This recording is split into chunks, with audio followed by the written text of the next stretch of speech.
Hey everyone, this will be a channeled message and a reading for you for your highest good. My name is Jess, welcome in, and I'm gonna get straight into it right now. I wanna take you through the cards that I've already pulled, and we're gonna get into this and then pull some more at the end. So the first cards that are coming out, we have Lady Venus, and we have the Myriam. And so there's definitely a common theme here with visions, with downloads, with kind of these psychic, very third eye energies. Lady Venus is the keeper of the light, responsible for all of these kind of psychic visions. It's very common that when she comes out that you might be seeing, you know, flickering lights, flashes of light, maybe hearing high-pitched sounds and noises, having very, very vivid dreams. All of these very common kind of third eye symptoms, headaches I'm hearing as well, and just like a lot of activity in the astral. So, you know, you go to sleep at night and then you wake up and you're exhausted and you kind of just ask yourself like, what was I doing? Like you almost have this feeling that you were just very busy in a whole other world, which you were, a whole other, you know, galaxy and just dimension while you were sleeping. Which you were, like I said. And then, you know, and also these kind of flashes of insight are very common, I'm hearing for you right now, where you just like, boom, like all of a sudden, it's like, how can I explain it? It's like, you just see, you know when someone like in cartoons even, they'll show you like light bulb idea because it's like the light comes on. So that kind of flash of light is very much the energy that I'm tapping into with this Lady Venus card. And then we have the Myriam. And while the Myriam card is not necessarily, you know, this is not the keeper of the light energy with the third eye, this is all about sacred vision. And what I'm hearing with this card, huge download coming in right away, is that you have gone through a very significant, or are going through a very significant period of time where you've kind of been running on blind faith. You know, they call it blind faith because you cannot see how this is all going to work out. And in essence, that's actually what faith means. I mean, faith is a little bit different from hope in the sense that you're trusting in the unseen. And I'm hearing that you have been given, it's almost like the theme of your life, this big overarching lesson, at least what you're kind of tapping into right now, is you've had to, you know, both I think it's like Bob Proctor said this quote, it's something very similar, but both faith and fear, you know, ask you to choose or to trust in something you can't see. So you get to decide which one of those, right?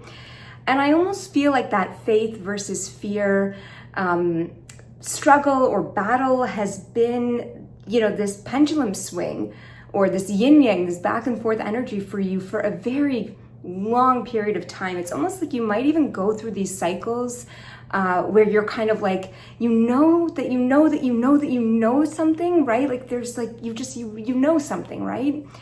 But you can't see it. And so, you know, part of you is, it's almost like there are two different parts of you. Part of you is going off of faith.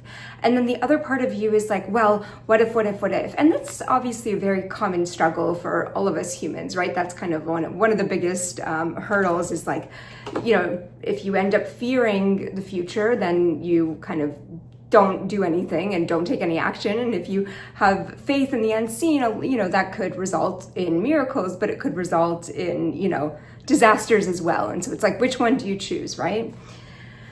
But with you, I feel that it's been particularly potent. Almost recently, I very much feel this energy of blind faith.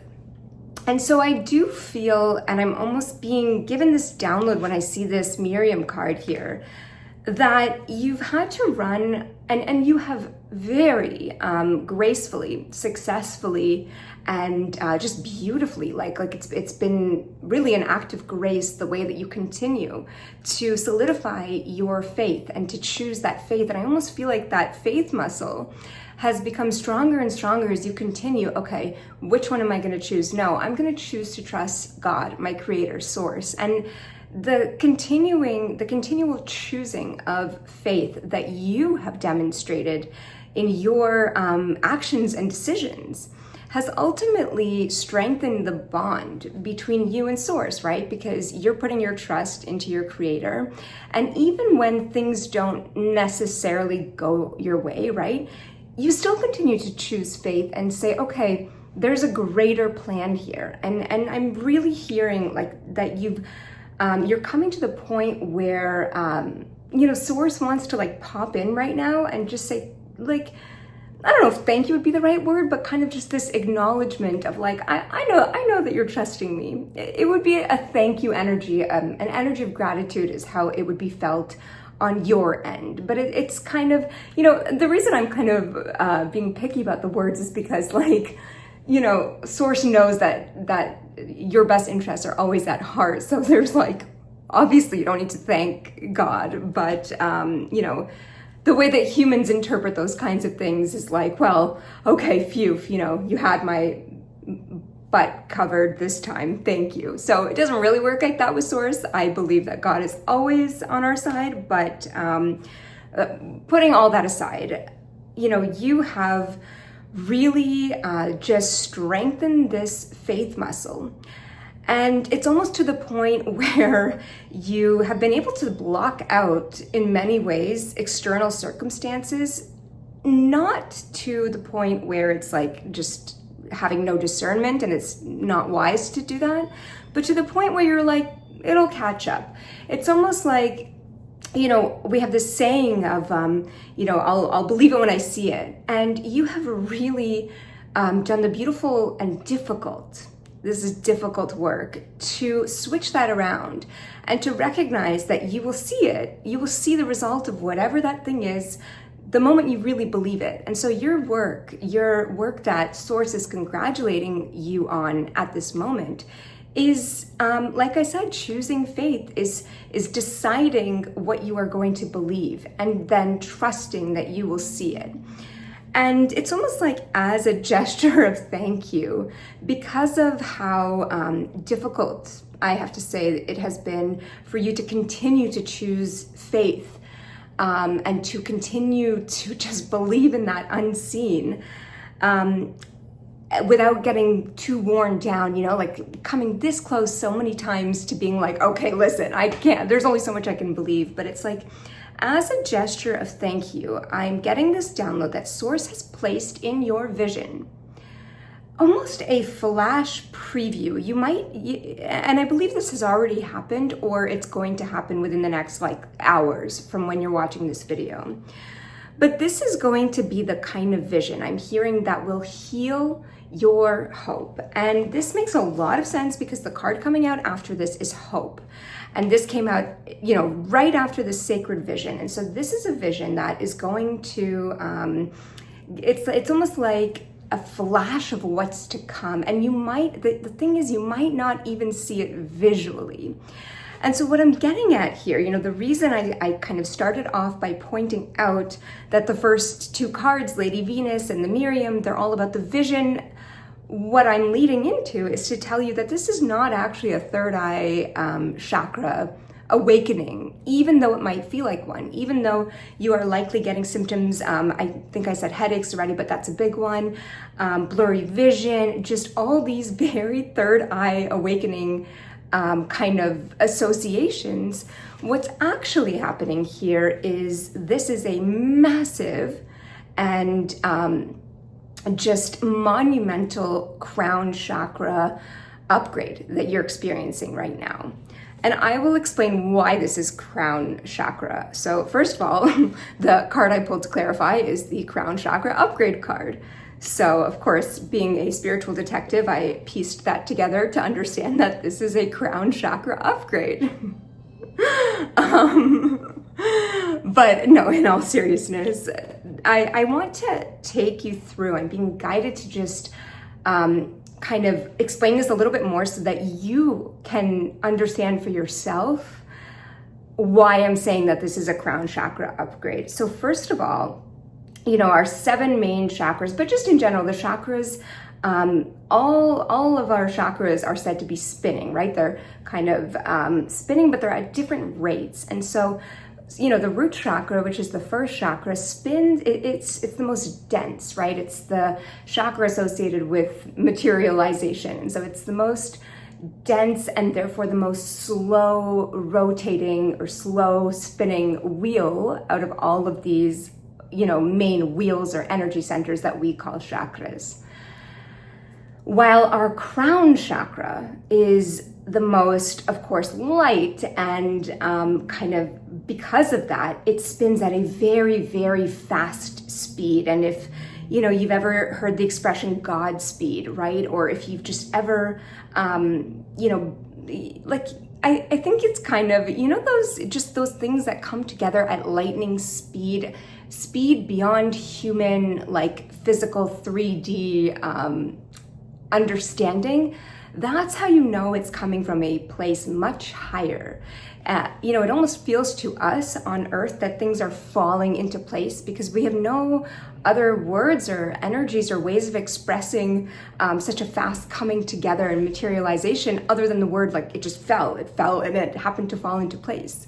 But what's really happening is that this is coming or being, kind of descending from a place where it's already at such a high moving speed. I hope that's making sense. I'm talking about the crown chakra. So there's definitely a difference in feeling when I know that I'm tapping into a crown chakra energy. It's almost like as a channeler, I can tell you that I can barely get the words out. They're coming in so fast because, it's like the crown chakra is buzzing. When I'm tapping into an energy that's like, even solar plexus, even third eye, it's still, I'm still able to like see it in my mind's eye, basically. With the crown chakra, it's different. It's just a knowing. It's an inner knowing without any being able to see anything. And anyway, I might be going on and on. By the way, I just heard dragonflies might be super significant. Okay. The other thing with dragonflies is actually they definitely, of course, they represent, ancestral connections, but dragonflies have like supersonic vision of some sort and, just like crazy amount of focus. You should Google that. I watched like an hour-long video about dragonflies once. All I can remember is that they have great vision, but it goes far beyond that. Great focus, great vision. But so again, there's something with that, that third eye chakra that feels like it's, just like localized to the eye area, but it's coming in so fast. And it's coming in such a precise way, again, that falling into place thing, that that it's coming from the crown. And the reason I'm getting into this a little bit more is because the crown chakra is, it's such a subtle, it's such a profound, yet such a subtle energy. And when it's upgrading, the main point of that crown chakra is to reintegrate with all of consciousness, with everything that is, to become whole again. It's about oneness. It's about, just an expansion of your consciousness. And so how do you really kind of place your finger on that energy, right? It's so, vague, I guess. And although it's not vague, the feeling is very, very indescribable, but, very specific. The feeling of oneness. We've all felt that feeling of oneness. But, so it's like you might feel like something's happening, but there are no, like I said, localized symptoms. What do I mean by localized?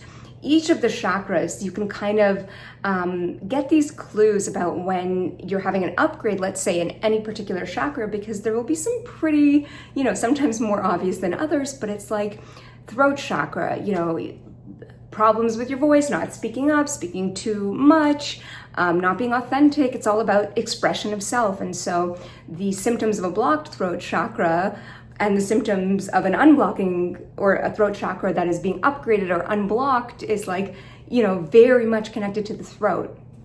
Same with, the solar plexus, digestive problems, boundaries, cords, all of these things that occur, like I said, in a more like localized fashion in that solar plexus chakra. Even with the third eye, vision, blurry. So it's like you can kind of piece it together, but the feeling of an upgraded crown chakra, which is what you are in the experience of right now, is just a feeling of oneness and wholeness and unity. It's like, this feeling that you would have as a baby when you're just one with everything, right? Or as an angel, or as, a divine being or master. And so it's hard to really recognize that feeling, yet once you know what you're looking for, that feeling becomes, you're like, aha, that's what it is, right? Okay, I think I went off on a tangent there. But, right now you're in that energy. And I asked Source, so back to that healing vision. It's almost like, and my nose just got so itchy, so I don't know, that's apparently a sign for something, I don't know what. But, with that healing vision, it's like Source wants to say, thank you, and it's almost like feels that you're ready now with this crown chakra upgrade to get, how do I say this? To see in your vision what you've been already trusting and placing your faith in. So let me give you an example. Hopefully this will clarify it. But, for many of you guys, I'm hearing that you have taken steps in your life based on this inner knowing that you just know that you're meant to heal in some way, like to help others heal in some way, or you know that you're meant to put your art out there in some way, yet you likely, just because of this ancestral karmic energy that's coming up, you likely found yourself in a family that maybe didn't appreciate that. I'm hearing, a family, I'm hearing that many of you guys would have been up against energies, like I was saying before, with that, I'll believe it when I see it. Very logical, very factual, and there is nothing wrong with facts. I am a huge science fan, but the problem comes in when you place more value on a number than you do on the things that you know. The things that you just, like I said, that you know. There's one of my favorite quotes is data's like a bikini. It reveals a lot, but it conceals the most important parts. And that's the thing when you rely on numbers, is that you miss the most important parts, so to speak, of the message. And those important parts, those connections, right? I'm obviously talking about something different than what that quote was saying now. But I'm saying, the real punchline of, what you were placing your faith in, that part you can't see until you've already placed so much faith in it that it doesn't even matter if it comes in at that point, because it's like, you're so sure of it in your mind, right?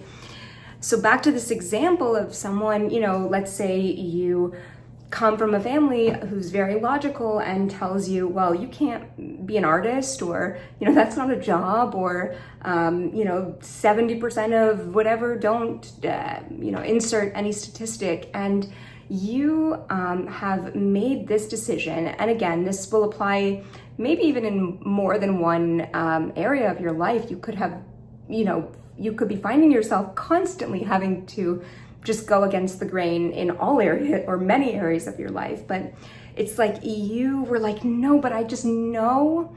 I can't explain it. I can't tell you how it's going to unfold. I don't even know myself, and I don't even have that clarity of vision or any sort of visual, like plan or evidence. I'm just going by, again, that energy of blind faith. And you've been doing that and doing that and doing that. And now you are being given the vision that will heal it all. The vision that's going to confirm that everything you've placed your faith in was indeed correct. And the reason you're being given this vision right now is because you've upgraded your crown chakra.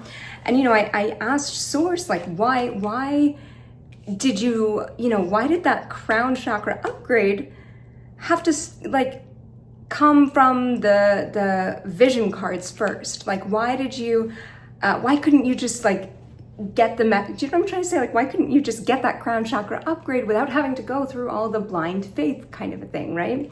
And the cards that I got are Paul the Venetian and Krishna. So, Paul the Venetian coming out in this particular, as an answer to this question, shows me that your gifts, Paul the Venetian is the keeper of the light, who kind of gives us these waves of grace, of inspiration, very much related to artists, painters, and creative arts, like, but in any sense, this creative visualization. Even I just got the example of Steve Jobs, that idea for Apple, for example. So it's like that kind of like divine inspiration I'm talking about, not like, oh yeah, that's a good idea. And so the fact that Paul the Venetian, came out in this position is telling me that you were not able to share your gifts. It's almost like your gifts were being hidden until you came to this place of full unity, full connection, full upgrade. And until you came to this state where you are devoted, where you are not, sharing your music, let's just say for an example, because you want that hit single, or you're not putting your message out there because you want the validation, but you're so truly and deeply devoted to the bigger picture, to what you know to be true. You're really following again the thing that you know, which most people do not do, right? And it's very hard to do that day in and day out, and to just completely trust, right? Like, it's almost like, especially if you grew up, I'm hearing around these very logical figures who didn't really put a lot of emphasis on your feelings, or what you think, or your hunches, or like your intuition, or what your soul, blah, blah, blah. It's like you've really had to, I'm hearing, stand up for yourself, believe in yourself, and not just prove, this level of devotion to the world, but to completely, I'm hearing, melt into a state of devotion within yourself. And that state of devotion in and of itself, because that is the energy really of the crown chakra, right? Like, it's about service and devotion. It's about when you're devoted, you are able to go beyond just yourself, right? There's more, there's a greater picture to all of this. There's a greater reason. This is unconditional love, right? This is the highest of the highest kind of frequency. And so because you have not had this validation yet, because it is coming, with whatever gifts, with whatever risks you've taken, whatever whatever you have had to develop on your own without the validation, the external validation, up until this point, you have stepped into the energy of devotion. You're already in the bigger picture, and that is why you're experiencing this crown chakra. And that is also why you probably, don't really think it's a big deal. Maybe I'm getting this energy that the way that you'll be receiving this is not going to be like, oh my gosh, you're right, my crown is upgrading, I'm, a golden god, because you're in the energy of the crown chakra, which, it's like, this energy is so magnanimous and expansive. It is almost, like I said, indescribable. And so I'm having a lot of trouble describing the magnitude of this. It is, I'm almost hearing it's a type of self-esteem that goes so much beyond what we consider self-esteem. It's this, when you are in the energy of the crown chakra, the healed crown chakra, think of Mother Teresa, think of the Dalai Lama. They have this calm, quiet reassurance. They are in, they put themselves as healers, right, in these situations that are tragic in many ways, and they remain composed and calm. And the reason for that is because they are connected to the highest. And so there's this security, this groundedness, interestingly, that comes from someone who has a very, healed and upgraded and elevated and balanced and harmonized crown chakra, because their security lies not only in the physical, but it goes both ways. It goes to the heavens. And so this is this creates this column of light, which is you, that goes from the physical, what we see, right? Beyond, just grounding you up and down, like I said, and in all directions, because you're connected to all that is, okay?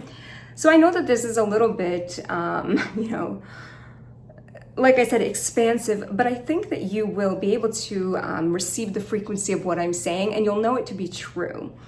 And, where's this all taking you? So let me just take a step back. The place where, so you're really, like I said, you have done so much work to get to that state of devotion, to get to that state where you don't need anyone to prove it to you. I'm hearing first came the faith, then, you got this sacred vision, and now the purpose of that is to give you some hope so that you're not just running on faith. And soon is going to come the proof. It's like the faith, the hope, and the proof is coming. But by the time the proof comes, you don't even need it. It's true.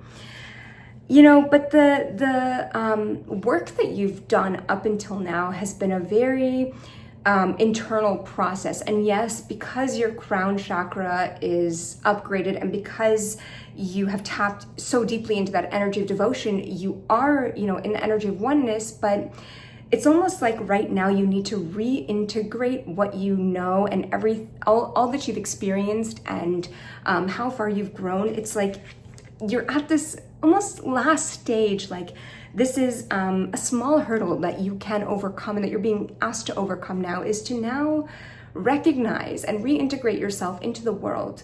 When you're very expansive and in this crown chakra energy, and then you kind of are in a situation where like someone's gossiping, it's just like it's just, I don't like to say you're above that, because, we are all, perfect and equal in our own ways.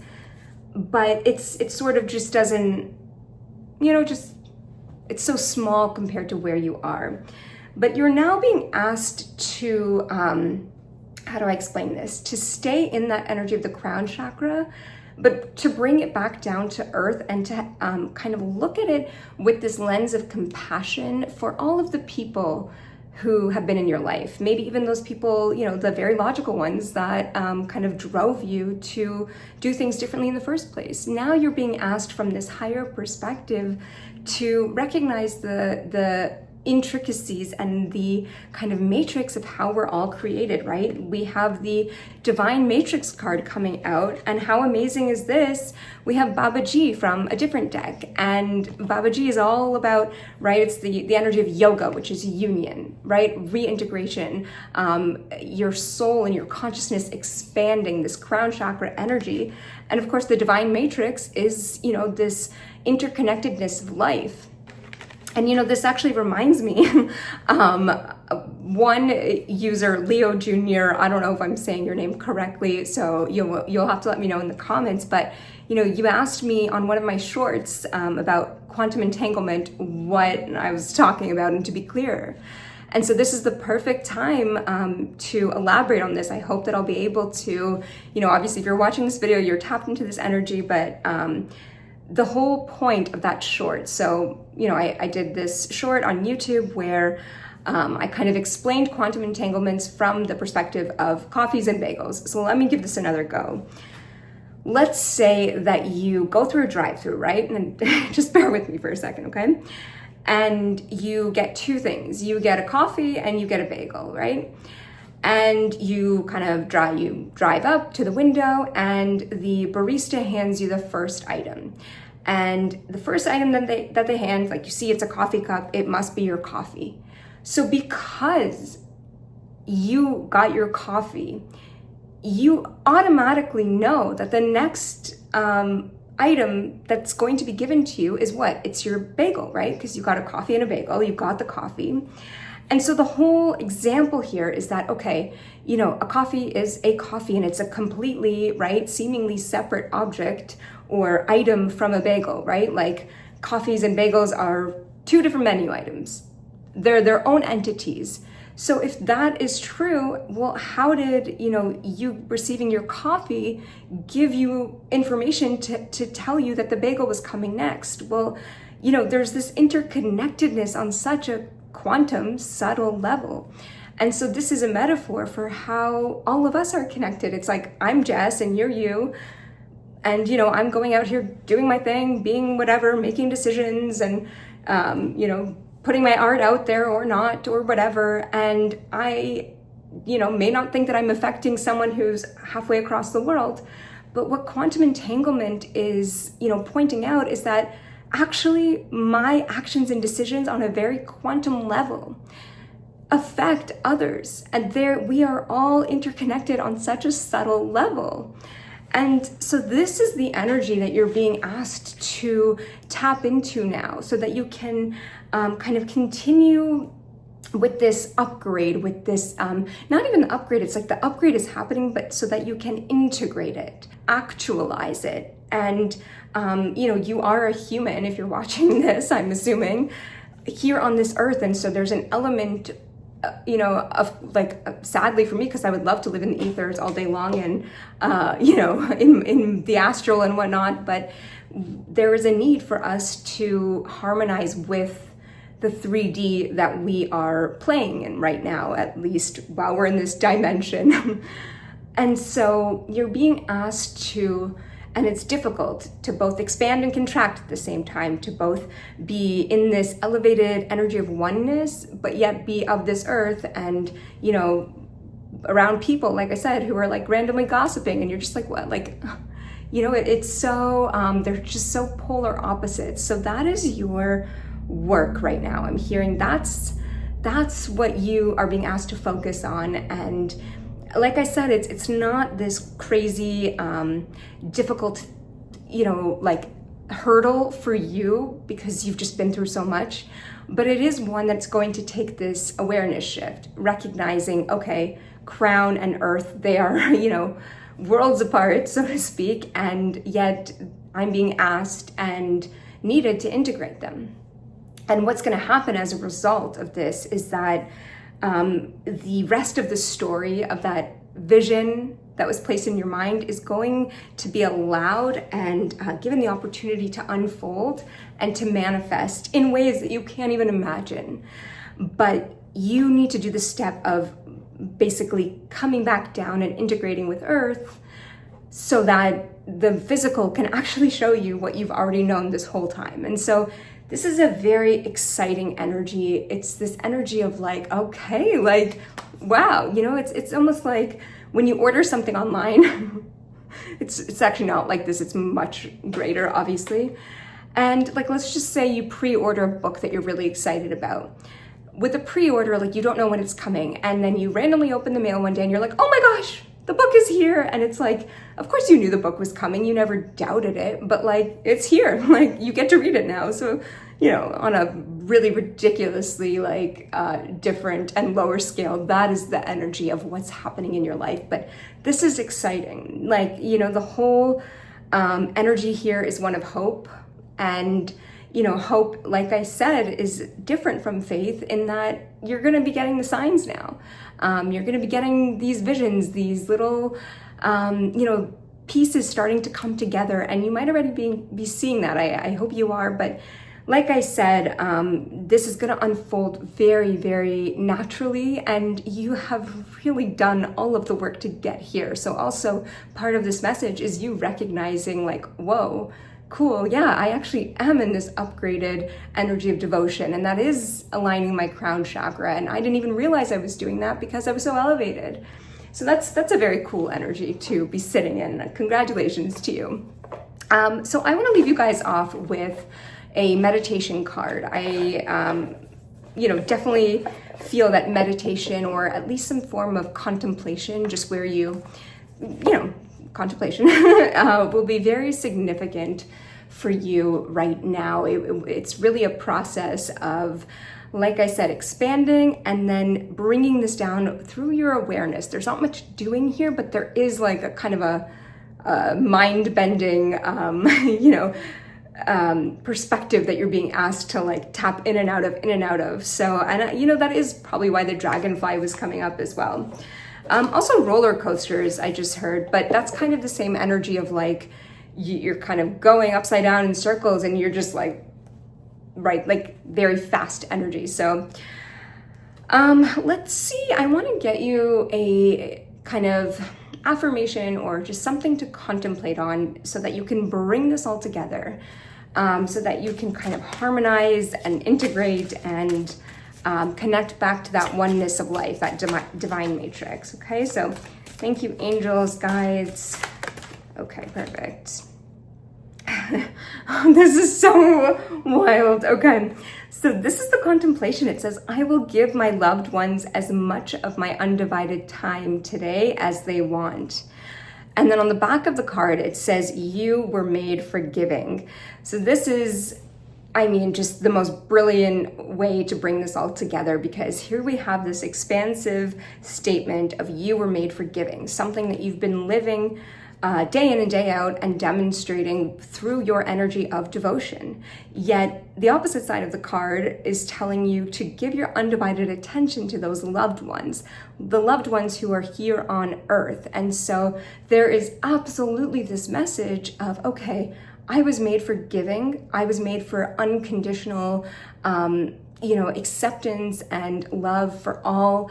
And now, I've experienced that from a higher state, right? That's the energy of devotion, is this giving, to your divine, to something greater. And now I'm going to actually, bring that down to earth and give that to a physical, loved one who probably pushes some buttons, right? Most likely.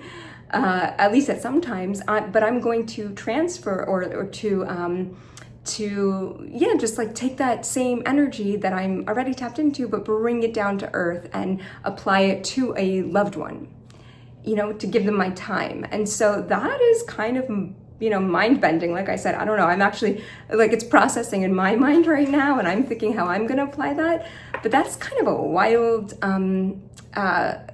perspective shift. I don't know. It's like, when you kind of go away, all my analogies are not lining up today because I'm speaking about the crown chakra. So it's everything that any analogy I give about like earthly things just seems so insignificant compared to, like I said, that magnanimous energy of the crown chakra. But I'm just going to finish it off.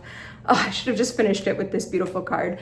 Okay, but I'm going to finish it after this. I'm going to say, when you go to like an amazing vacation, or I don't know, maybe like some of you guys are married and your wedding was like this dream day, or just like one of those just like amazing times, and then you come back to your real life and you're just like, oh my gosh, like how am I gonna integrate that experience? So but you do, and it makes your daily life richer because you've had that beautiful experience. And so this is kind of asking in a much greater way the same of you. It's like, yes, you've had these beautiful devotional kind of expansive crown chakra energies, and now you owe it to your creator to spread that in your daily life. And that might not be the easiest thing, but I love this message for you. Oh, that was amazing. So that is all for today. And I don't know why I'm procrastinating. It felt like something wanted to come out here, but yeah, that's all. I'm just hearing that like this is gonna unfold magically. So I'm very, very excited for you. And I will see you guys in the next video. Bye.